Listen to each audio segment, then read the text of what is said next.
The scream that shattered Maplewood Park's afternoon tranquility wasn't from joy or play. It was pure terror, raw and primal. As a mother snatched her 6-year-old son from the monkey bars and sprinted toward the parking lot. "Get away from him!" she shrieked over her shoulder, her voice cracking with hysteria. "Someone call the police!" Within seconds, the playground transformed from a haven of childhood laughter into a scene of chaos. Parents grabbed their children mid-swing, mid-slide, mid-conversation, their faces painted with the kind of fear reserved for natural disasters or active shooters. Sneakers pounded against wood chips as families fled, leaving behind abandoned juice boxes, forgotten toys, and a bewildered man in a navy turban sitting quietly on a bench beside his 7-year-old daughter. Rajesh Singh looked up from his phone, where he'd been responding to work emails while keeping one eye on Priya as she navigated the adaptive swing designed for children with special needs. His daughter's autism meant she didn't process sudden changes well, and the exodus of screaming families was already causing her to rock back and forth, her small hands flapping in distress. "Daddy." Priya's voice was barely a whisper, her dark eyes wide with confusion. She was nonverbal most days, but stress sometimes unlocked fragments of speech. Loud, too loud. "It's okay, Beta," Rajesh murmured, moving to comfort her. But before he could reach the swing, a sharp voice cut through the air like a blade. "Don't move. Everyone stay back." Karen Whitmore stood 30 feet away, her iPhone pressed to her ear, her free hand gesturing wildly. Her blonde hair was pulled into a severe ponytail, and her yoga pants and designer athleisure top suggested she'd come from one of her morning Pilates classes. "Yes. 911, I need police at Maplewood Park immediately. There's a suspicious man here, and I think he's planning some kind of attack." The words hit Rajesh like a physical blow. He'd experienced discrimination before sideways glances at the grocery store, random security checks at airports, the occasional ignorant comment about his turban. But this was different. This was public, deliberate, and escalating by the second. "Ma'am, I think there's been a misunderstanding," he called out, his voice steady despite the adrenaline coursing through his veins. "I'm just here with my daughter." Karen's eyes narrowed as she continued her phone conversation. "He's wearing one of those head wraps, and he's been sitting there for over an hour, just watching the children. Yes, I said he looks Middle Eastern. I don't care what you call it. He's suspicious, and I want him removed immediately." The irony wasn't lost on Rajesh. He'd been born in Michigan, served 2 tours in Afghanistan as a medic in the U.S. Army, and had spent the last decade working as an emergency room physician at Maplewood General Hospital. The turban Karen found so threatening was a symbol of his faith, a commitment to service and protection that had guided every major decision of his life, including his choice to dedicate his career to healing others. But none of that mattered to the woman across the playground, whose voice was growing shriller with each passing moment. 20 minutes earlier, the afternoon had been picture perfect. Rajesh had finished his morning shift at the hospital and picked up Priya from her special education program. The playground was one of the few places where his daughter seemed truly at peace, where the carefully designed sensory equipment helped her regulate the overwhelming input that made most environments challenging. They'd established their usual routine, Priya on the adaptive swing, Rajesh on the nearby bench where he could supervise while catching up on patient files and administrative work. The spring air was crisp and clean, filled with the sounds of children playing and parents chatting. It was the kind of moment that made the long hours and emotional weight of his job worthwhile quality time with his daughter, in a place where she felt safe and happy. The first sign of trouble had been subtle. A boy, maybe 8 or 9, had thrown his empty juice box toward the trash can and missed. The container landed in the flower bed beside Priya's swing, startling her with its crinkle and proximity. Rajesh had approached the boy gently. "Hey there, would you mind picking that up? My daughter gets upset when things are out of place." The child had looked confused for a moment, then shrugged and retrieved the trash. It should have been the end of it, a minor moment of teaching respect for shared spaces. But Karen Whitmore had been watching from across the playground, and something about the interaction had triggered a response that was as swift as it was disproportionate. She'd marched over, her face flushed with indignation. "Excuse me, but who do you think you are? Telling my son what to do?" Rajesh had looked up, surprised. "I'm sorry. I was just asking him to pick up his trash. It startled my daughter, and she has autism." "I don't care what your kid has," Karen had snapped. "You don't get to parent my child. And frankly, I don't appreciate you sitting here watching our children. It's inappropriate."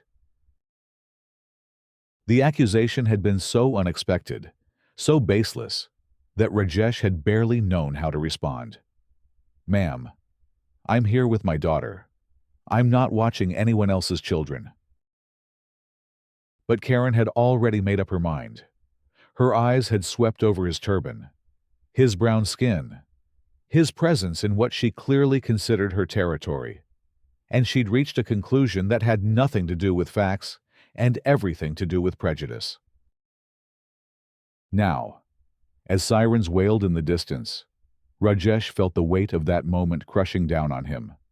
The few remaining families in the park were huddled near the far fence, their phones out, some recording, others calling relatives or friends.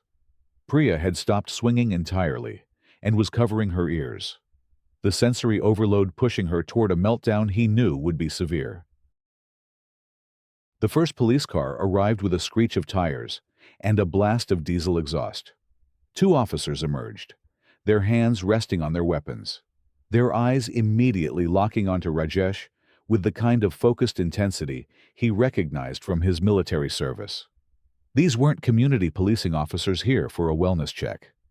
These were responders to a potential terror threat. Officer Martinez, a compact woman with steel-gray hair, approached with her partner flanking wide. "Sir, I need you to step away from the child and keep your hands where I can see them." "That's my daughter," Rajesh said, his voice calm but firm. Years of emergency medicine had taught him to manage crisis situations. But this felt different. This felt personal and dangerous in ways that had nothing to do with medical training. "Step away from the swing, sir. Now." Priya's distress was escalating. The sounds, the strangers, the disruption of her routine. It was all building toward a sensory overload that would leave her inconsolable for hours. Rajesh knew he needed to stay calm, both for his daughter and for the officers who were clearly operating under the assumption that he posed some kind of threat. "Officer, there's been a misunderstanding," he said, raising his hand slowly. "My name is Dr. Rajesh Singh. I work at Maplewood General Hospital. This is my daughter Priya. She has autism, and she's getting very upset. I just need to help her calm down." But Karen was already providing her version of events to the second wave of officers who had arrived. He was watching the children for over an hour, just sitting there, staring. When I confronted him, he got aggressive and started telling my son what to do. I think he was casing the playground, looking for targets. The word targets sent a chill through the remaining crowd. Someone's phone camera captured the moment Officer Martinez's partner, a young man named Patterson, stepped forward with his hand on his taser. "Sir, I need you to get on the ground, face down, hands behind your head." "Please," Rajesh said, his professional composure finally beginning to crack. "My daughter needs me. She's having a panic attack. Can't you see she's just a child with special needs? Priya had begun to wail a high, keening sound that spoke of profound distress.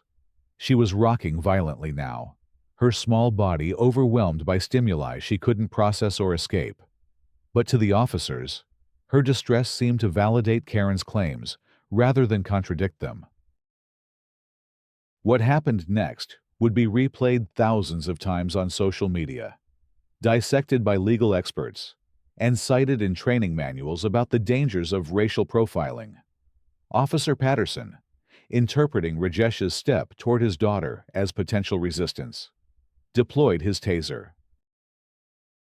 The electrical current sent Rajesh crashing to the wood chips, his body convulsing as 50,000 volts coursed through his nervous system.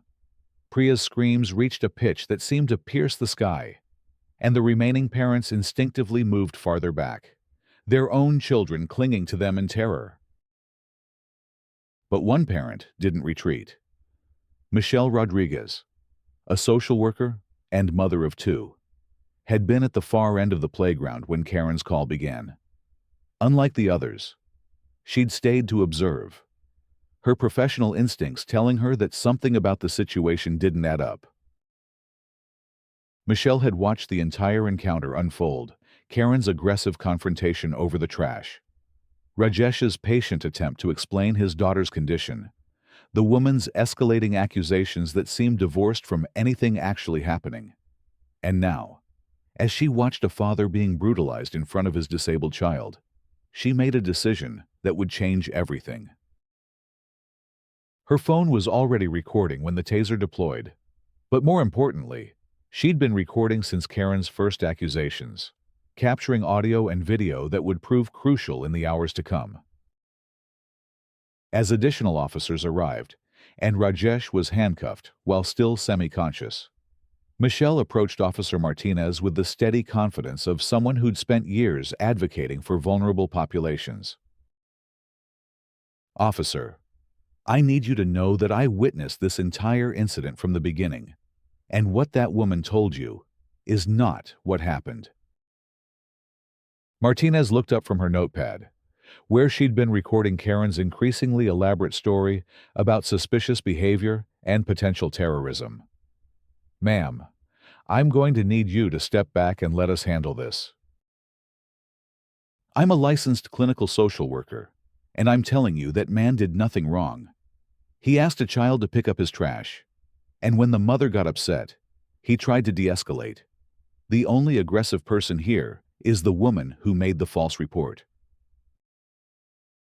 But Michelle's words were competing with Karen's ongoing narrative, which had grown more detailed and alarming with each retelling. "I've lived in this neighborhood for 15 years, officer, and I know suspicious behavior when I see it. That man was clearly conducting surveillance. The way he was positioned, the way he kept looking at the children instead of playing with his own, it was textbook predatory behavior." The fact that Priya was obviously disabled, obviously in distress, and obviously Rajesh's biological daughter seemed irrelevant to Karen's constructed reality. She'd committed to her version of events, and each question from law enforcement only seemed to reinforce her certainty that she'd prevented something terrible. Meanwhile, Priya had gone completely nonverbal, retreating into the kind of shutdown that her father knew could last for days. A female officer had attempted to comfort her, but without understanding her specific needs or triggers, her well-intentioned efforts only increased the child's distress. It was Michelle who finally approached Priya correctly, slowly, quietly, without making direct eye contact or sudden movements. "Hey, sweetie," she whispered. "I know your daddy, and I know he's going to be okay. Can you show me what helps you feel better?" The child's response was barely perceptible, a slight turn toward the adaptive swing she'd been using before the chaos began. Michelle understood immediately and guided her back to the familiar equipment, where Priya could rock gently while maintaining visual contact with her father. But Rajesh wasn't going to be okay, at least not immediately. Despite Michelle's testimony and the obvious holes in Karen's story. The officers were operating under protocols designed for genuine terror threats. The combination of racial profiling, religious discrimination, and institutional momentum had created a situation that was rapidly spiraling beyond anyone's control. As Rajesh was loaded into a patrol car for transport to the station, his eyes met his daughter's through the swing set. The look of confusion and abandonment on Priya's face would haunt him for months afterward, the moment when his child's safe world was shattered by forces she couldn't understand or name. But Michelle Rodriguez wasn't finished.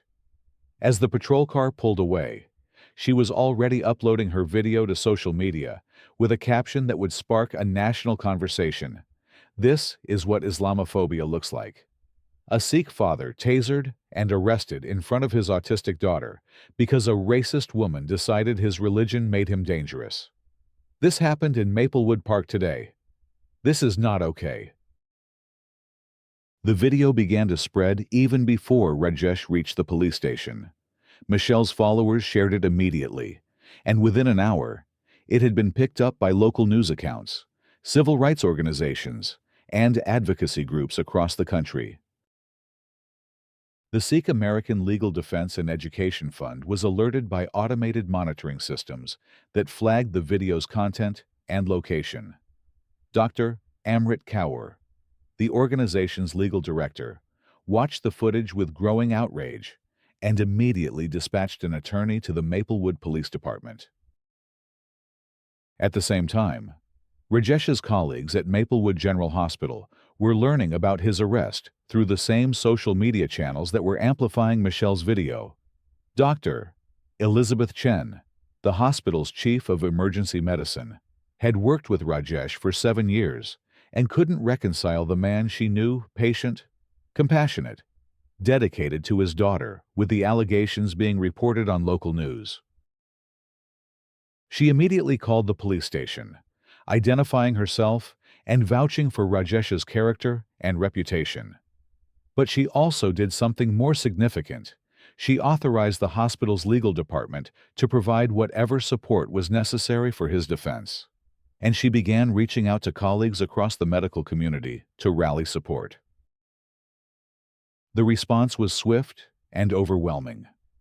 Within hours, Rajesh's arrest had become a rallying point for multiple communities, medical professionals outraged by the treatment of a colleague, Sikh Americans facing yet another example of religious discrimination, parents of children with disabilities horrified by Priya's trauma, and civil rights advocates who saw the incident as emblematic of larger systemic problems. But the most powerful response came from an unexpected source: Karen's own neighborhood. The Maplewood Heights Homeowners Association had a Facebook group that Karen frequently used to complain about property maintenance issues and parking violations. When news of the arrest began circulating, several neighbors began sharing their own experiences with Karen's behavior. Jennifer Walsh posted, "I can't believe this is the same woman who called the police on my landscaping crew last month, claiming they were casing houses for break-ins because they were Hispanic. She's done this before." Mark Thompson added, "Karen called in a suspicious person report on the Amazon delivery driver who's been serving our neighborhood for 3 years. She said he was acting nervous and didn't belong. The driver was black. Starting to see a pattern here." The pattern that emerged from these testimonies painted a picture of a woman who had weaponized law enforcement against anyone who didn't fit her narrow definition of who belonged in her community. What had seemed like an isolated incident was actually the latest in a long series of racially motivated harassment campaigns. As news outlets picked up the story, Karen found herself at the center of a national controversy. The initial reports focused on the false arrest and Rajesh's treatment, but investigative journalists quickly began digging deeper into Karen's history of complaints and police calls. The Maplewood Police Department, initially defensive about their officers' response, found themselves under intense scrutiny when Michelle's video revealed the disconnect between Karen's claims and the actual events. The footage clearly showed Rajesh sitting peacefully on a bench, interacting appropriately with his daughter, and making only minimal contact with other children, specifically asking a child to clean up after himself. But the video also captured something else: Karen's immediate escalation from a minor disagreement about littering to accusations of terrorism. The rapid progression from "don't tell my kid what to do" to "he's planning an attack" suggested a level of racial animus that went far beyond a simple misunderstanding. Dr. Sarah Ahmed, a psychologist specializing in bias and discrimination, analyzed the video for a segment on CNN and pointed out the classic markers of racial profiling. What we're seeing here is someone who made an immediate threat assessment based entirely on religious and racial stereotypes. The father's actual behavior, caring for a disabled child, following playground rules, attempting to de-escalate conflict, was completely irrelevant to her evaluation of him as dangerous. Meanwhile, Rajesh was processing the trauma of his arrest while trying to help Priya recover from her own psychological wounds. The child had stopped speaking entirely and was exhibiting regression behaviors that her autism specialists said could take months to address. The legal proceedings moved quickly once Michelle's video became public evidence. The district attorney's office, facing intense community pressure and clear proof of false reporting, dropped all charges against Rajesh within 48 hours. But dropping charges wasn't the same as justice, and the Sikh American community wasn't satisfied with simply returning to the status quo. The civil rights lawsuit filed against Karen Whitmore became a landmark case that would be cited in legal textbooks for years to come. The complaint detailed not only the false police report, but also the pattern of racially motivated harassment that had emerged from neighborhood testimonies. Karen's defense attorney tried to argue that her client had genuinely feared for community safety and had acted in good faith based on her observations. But Michelle's video made that argument impossible to sustain. The footage clearly showed Karen's escalation was triggered not by Rajesh's behavior, but by his request that her son clean up his trash, a reasonable request that any parent might make. The revelation that Rajesh was a decorated veteran and respected physician only added to the public outrage. Editorial boards across the country pointed to his case as evidence of how deeply embedded racial and religious prejudice had become in American society, where even distinguished public servants weren't safe from discrimination and false accusations. The Maplewood City Council, facing intense pressure from civil rights groups and negative national media coverage, voted to implement mandatory bias training for all city employees, including police officers. They also established a community oversight board with specific authority to investigate allegations of discriminatory policing. But the most significant changes happened at the grassroots level. Michelle Rodriguez, whose video had sparked the initial outrage, organized a community support group for Priya and other children who had witnessed or experienced discrimination. The group met weekly at the same playground where the incident had occurred, reclaiming the space and transforming it into a symbol of resilience and community solidarity.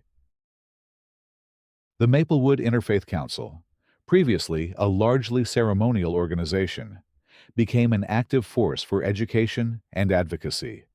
They organized workshops on religious diversity, bringing in speakers from different faith communities to help residents understand the rich traditions that had been reduced to stereotypes and fear.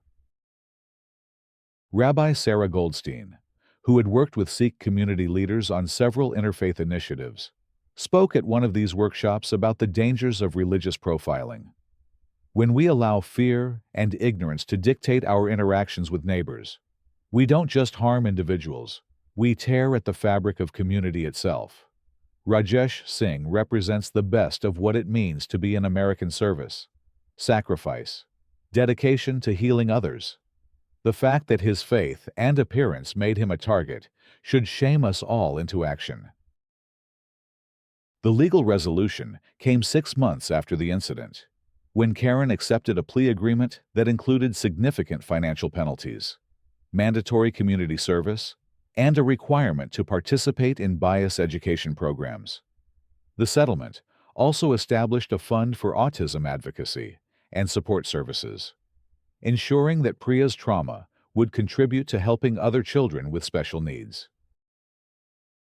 But the most powerful moment of accountability came not in a courtroom, but in the same playground where the incident had begun. As part of her community service requirement, Karen was ordered to issue a public apology at a community gathering organized by the Interfaith Council. The event drew hundreds of residents, along with national media coverage that ensured Karen's apology would be seen by millions. Standing at the same spot where she had made her false accusations, she faced a crowd that included not only Rajesh and Priya, but also the neighbors whose stories had revealed her pattern of discriminatory behavior. "I want to apologize to Dr. Singh and his daughter for the pain I caused them," Karen read from a prepared statement, her voice barely audible. "My actions were based on fear and prejudice, not facts. I was wrong to profile him based on his religion and appearance. And I was wrong to weaponize law enforcement against an innocent man and his child." The apology felt hollow to many in the crowd, a legal requirement rather than genuine remorse. But Rajesh, standing with Priya beside the adaptive swing where their ordeal had begun, chose to respond with the grace that had defined his response throughout the crisis. "Forgiveness is not about forgetting," he said when given the opportunity to respond. "It's about choosing to build something better from the wreckage of what was broken. My daughter and I will carry the scars of this experience for the rest of our lives. But if our pain can prevent other families from suffering the same way, then perhaps something meaningful will come from this tragedy." Priya, who had slowly begun speaking again with the help of intensive therapy, stepped forward to the microphone her father was using. In her clear, quiet voice, she said simply, "Daddy is good. Daddy helps people." The crowd's response was immediate and overwhelming, a standing ovation that lasted several minutes and left few eyes dry. It was a child's simple truth, delivered with the clarity that often cuts through adult complexity and pretense. The Maplewood Park incident became a case study in how quickly prejudice can escalate into violence, but also how communities can respond to discrimination with solidarity and action. The playground that had been the site of such trauma was redesigned with input from disability advocates and interfaith leaders, becoming a model of inclusive public space design. A small plaque was installed near the adaptive swing area, reading, "In memory of all who have faced discrimination, and in hope that understanding will replace fear, compassion will overcome prejudice, and every child will feel safe to play." It was dedicated not just to Rajesh and Priya, but to all families who had experienced similar injustices. Michelle Rodriguez continued her advocacy work, eventually running for city council on a platform of police reform and community accountability. Her victory in the next election was seen as a direct result of her courage in documenting and exposing the truth of that April afternoon. Dr. Rajesh Singh returned to his work at Maplewood General Hospital, where his colleagues had established an annual award in his honor for healthcare workers who exemplified dignity under pressure. He also became a frequent speaker at medical conferences about the intersection of healthcare and civil rights, helping to train the next generation of physicians to recognize and combat bias in their practice. Priya thrived in the supportive environment that emerged from the community's response to her trauma. The therapy and advocacy services funded by Karen's settlement helped her develop new coping strategies. And the playground that had once been a site of terror became again a place of joy and growth. But perhaps the most lasting impact was the network of relationships that formed in response to the crisis. Parents who had fled in fear that April afternoon returned to apologize and to learn. Neighbors who had never spoken became allies in the work of building a more inclusive community. Children who had witnessed discrimination learned to recognize and reject it in their own interactions. The Maplewood Park incident reminded everyone involved that justice isn't just about punishment, it's about transformation. Karen Whitmore's prejudice had caused immense harm, but the community's response had created something stronger and more beautiful than what existed before. On sunny afternoons, when Priya swings peacefully while her father catches up on emails nearby, the playground fills with families from every background imaginable. The laughter and conversation blend into a symphony of community that would have been impossible before that terrible April day forced everyone to choose between fear and understanding. They chose understanding, and in making that choice, they proved that even the deepest wounds can heal when communities commit themselves to justice, compassion, and the radical act of seeing each other as fully human. The spring air still carries the sounds of children playing and parents chatting.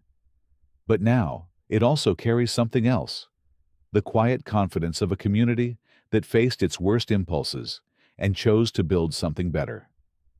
In Maplewood Park, where hate once flourished briefly, love took root and grew strong enough to shelter everyone who seeks its shade.